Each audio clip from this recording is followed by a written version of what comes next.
Welcome to Granny Women. I'm Aunt Cindy, Memaw Dixie, and Granny.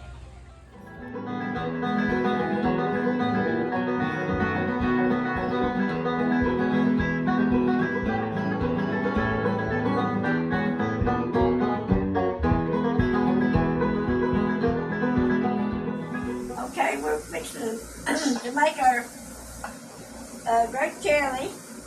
And I boiled my grapes last night with a little bit of water. And now I'm going to put them in my sifter. I'm going to drain the juice off of the grapes. So I'll have enough. I have to have 5 cups of juice to make the gravy. Not gravy, the jelly. Well, after I get all these drained out, and I have them few grapes left, and the seed, I'm going to feed the little chickens. I'll take it over there and feed them to my neighbors. We don't have any chickens, but they have a few, and they always keep me an egg. So I'll just take this over there, and them little chickens have a ball. So I've got it all drained now. So I'm going to have to take out 5 cups of juice to make my jelly. Okay, I'm going to put some sure gel in it, a box of sure gel. I'm going to bring it up to a boil.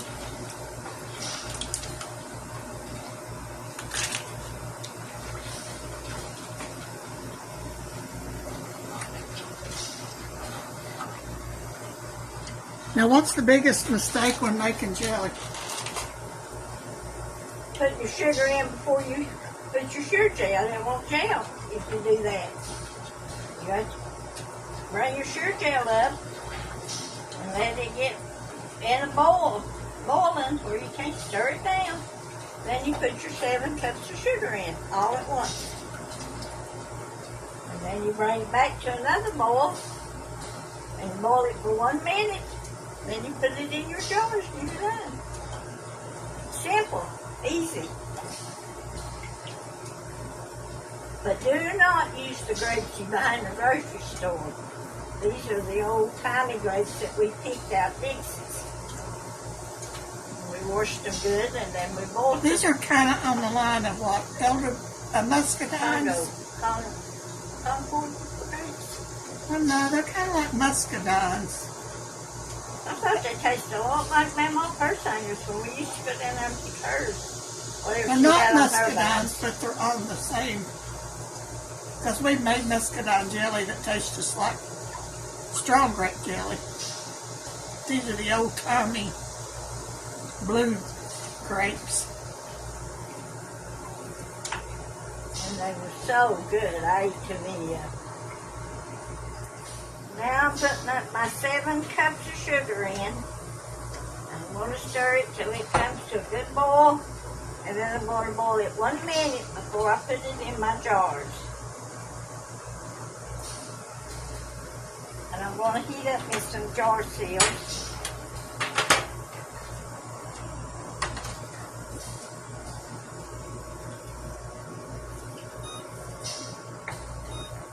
Don't put it on our end, they boiling. Well, it's ready once you get started.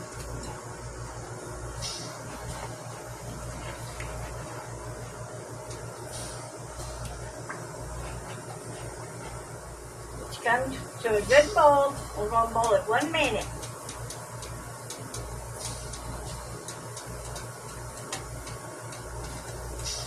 Now, what's the difference in freezer jelly and not freezer jelly? Well, freezer jelly, you don't cook it. You just take your berries and put your stuff in it and put it in the freezer. I don't like freezer jelly. I don't think it does good. I put mine in the freezer. I go ahead and make it. I seal it.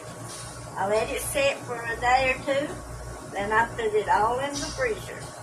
And when I take it out of the freezer, it's going to stand there 3 or 4 years.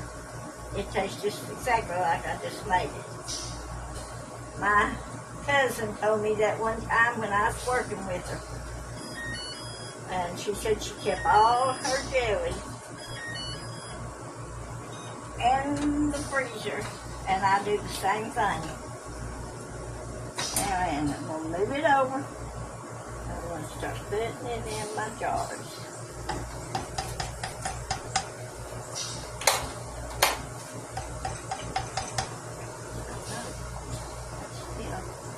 Oh, there you go. Don't burn yourself on that eye. They're both hot. They don't cool off.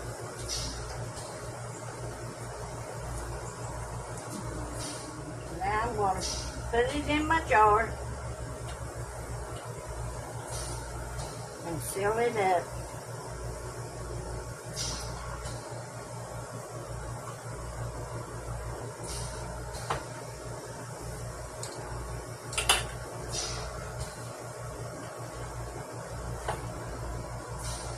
And I keep my jar sealed real hot. And I'll put it on my jar. Put my ring.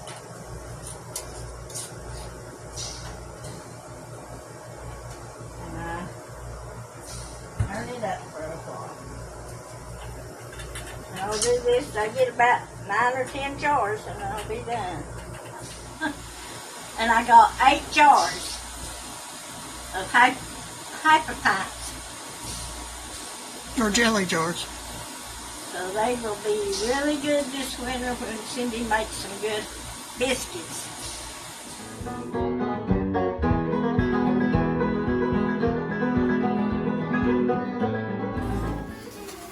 Did you say you wanted to watch me make biscuits? Okay, I'm fixing to make some biscuits. You see this is freezer paper. And this is my cabinet top that I don't want to clean up very much. So what I do, I buy this freezer paper. And I make my biscuits with this. I'm spraying my pan, and you know, this is a clean pan, but it's like 20 years old, but that's my brim pan. I don't measure, so I would think by looking, I use about 2 cups, maybe 2.5 cups of flour.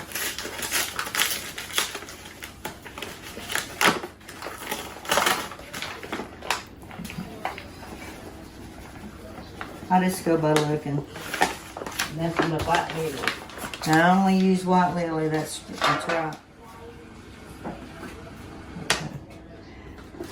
This is homemade lard. I make my own homemade lard and I make biscuits with it. But I know 99% of America does not make homemade lard. So you can substitute by using oil. In case you don't have lard around or Crisco in the regular Crisco, you can use regular oil. So I'm going to substitute so everybody else in the world can have biscuits without the homemade lard. And I just pour my buttermilk in. It's probably about a little over half a cup. And I'm going to put about 2 tablespoons of oil.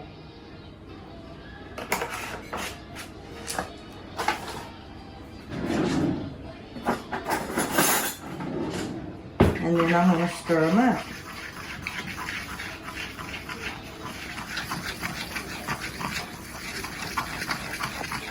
mix my dough up, and I'm going to get ready to pour it out on my thing here.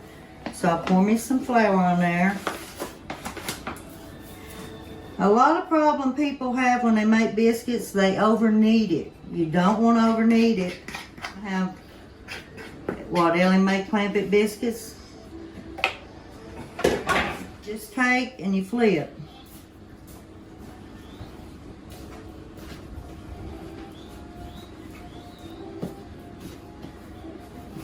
And this will make kind of like I'll flip mine into a ball like.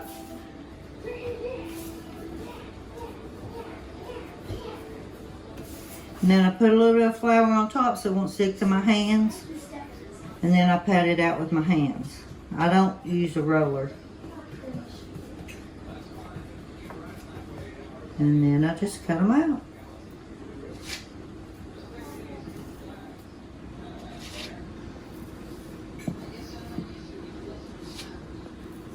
You clean your mess up. You roll it up and trash it. It's an easier cleanup.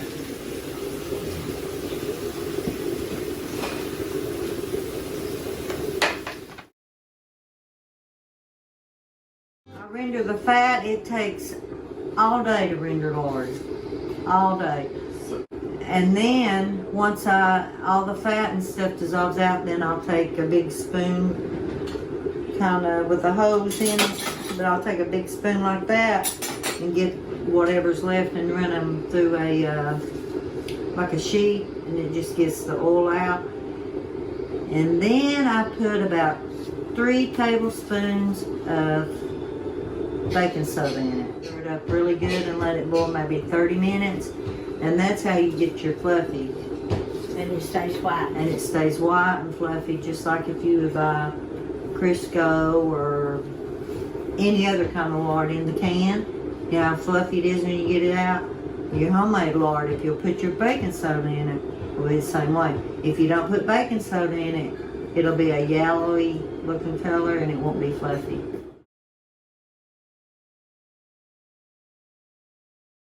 We'll take it out and let it dry, and they call it crackling. And we put it into cornbread. When you make cornbread in the wintertime, you got your cracklings in your cornbread. Yeah. So what is cracklings again? It's the leftover fat. And you put it in the bottom of your pan.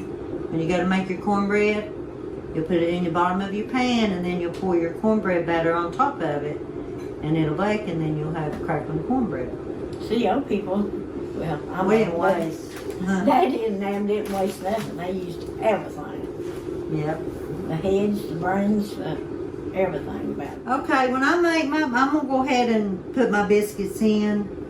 But when I bake my biscuits, I bake them on 500 on the bottom of my on my stove. See, I've done preheated it. So I'll put them in to start baking.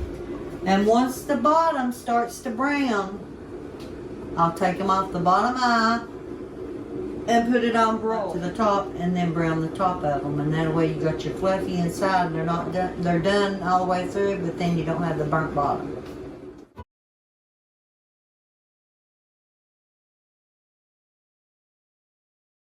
You can take some snuff and a little bit of this lard if you got hemorrhoids. Cure you up in one day.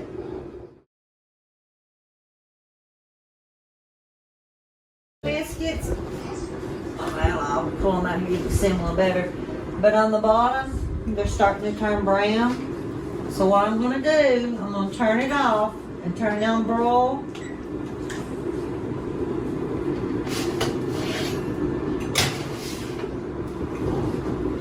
And move it to the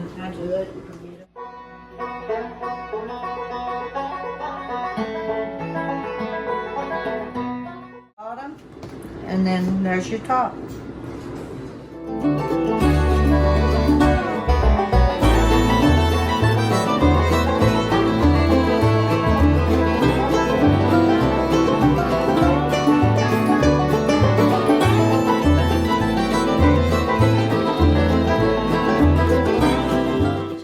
everything's delicious, of course. And then my biscuit, I can sop everything up with it.